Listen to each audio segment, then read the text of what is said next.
Okay, so kumusta mga kaibigan, no? Welcome back po sa ating YouTube channel. Well, it's me again, Teacher Kevin PH, and we are back with another video.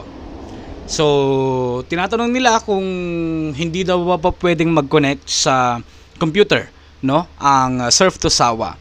Well, pwede po mga kaibigan, no?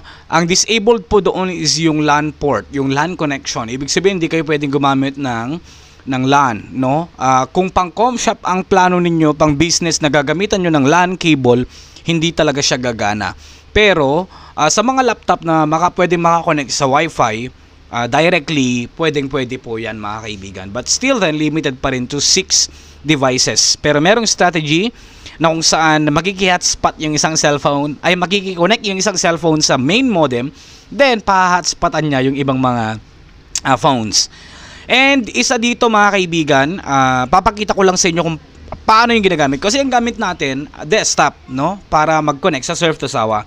Dito kasi sa desktop, especially these older versions of desktop, no, system units, wala talaga siyang connection. Katulad dito, pang LAN lang talaga siya. Wala siyang Wi-Fi connectivity, no? Yan. Pero ang strategy natin dito mga kaibigan is walang iba kundi ang paggamit kay Wi-Fi. Pasensya na sa kamay ko, nag-aayos din kasi tayo ng printers. Walang iba kundi ang paggamit ng Wi-Fi dongle. Ito yon, ganito lang kaliit. Marami rin sa mga online shops, pwede kayong mag-order mga kaibigan. Okay?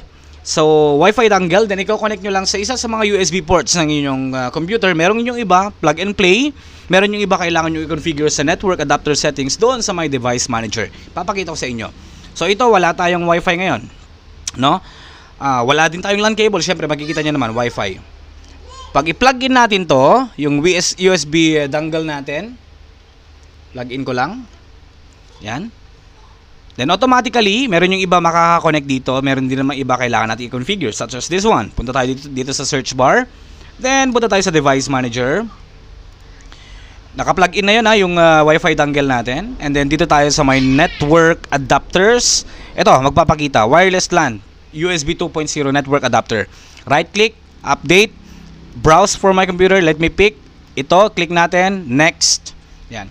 Ito yung pinakamumurahin na Wi-Fi dongle na nabili natin sa Shopee. Okay? And then, pag link natin dito, makaka-connect na yan sa Wi-Fi. Ito yung Wi-Fi natin. Connect. Yan. Siyempre, connected na yan mga kaibigan. Yun lang, no? Pwedeng gamitin, gumamit ng desktop computer sa Surf to Sawa. Para po sa mga beginners to, sa mga techs dyan, alam ko na kayang-kaya nyo na to, alam nyo na itong mga galawang ganito.